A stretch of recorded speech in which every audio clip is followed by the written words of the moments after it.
Débutés en juillet 2012, les travaux de construction de la future École nationale de commerce de Port-Gentil semblent connaître une avancée significative, surtout lorsque l'on observe ces bâtiments sortis de terre.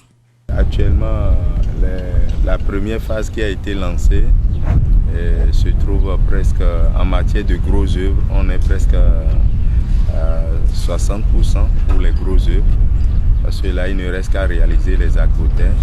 Et comme le bureau d'études est en train de voir quel accoté serait le mieux, donc, nous sommes dans l'attente de ces détails pour pouvoir terminer les accotés et démarrer bientôt le crépissage pour la première phase qui est composée de 6 bâtiments, à savoir les 2 bâtiments pédagogiques, le bâtiment administratif, la villa du recteur et 2 dortoirs pour les étudiants.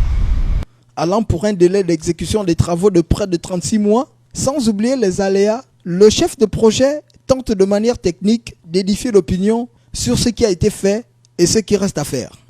Il faudrait vous dire que la deuxième phase concerne 6 autres bâtiments, à savoir 2 dortoirs qui se trouvent au niveau premier étage aujourd'hui, un 3e bâtiment pour le logement des enseignants qui se trouve au niveau rez-de-chaussée.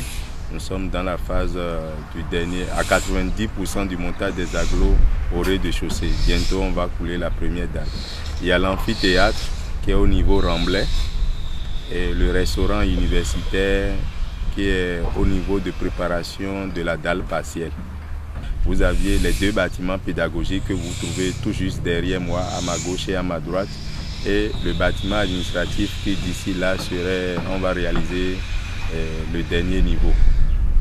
Et les 2 dortoirs, les 2 premiers dortoirs et les 2 villas du recteur. Donc ce sont ceux-là qui ont plus évolué. Mais tout cela en fonction de la phase de réalisation, parce que le projet a été réparti en 2 phases. Donc les lots qui concernent la première phase, ce sont ces lots qui ont beaucoup avancé. Et si l'État pousse bien la société telle que nous sommes en train de le proposer, on ira loin. Si le financement suit bien le cours des choses. Voilà qui réaffirme l'engagement des plus hautes autorités, en tête desquelles le chef de l'État de faire du Gabon à l'horizon 2025 un pays émergent.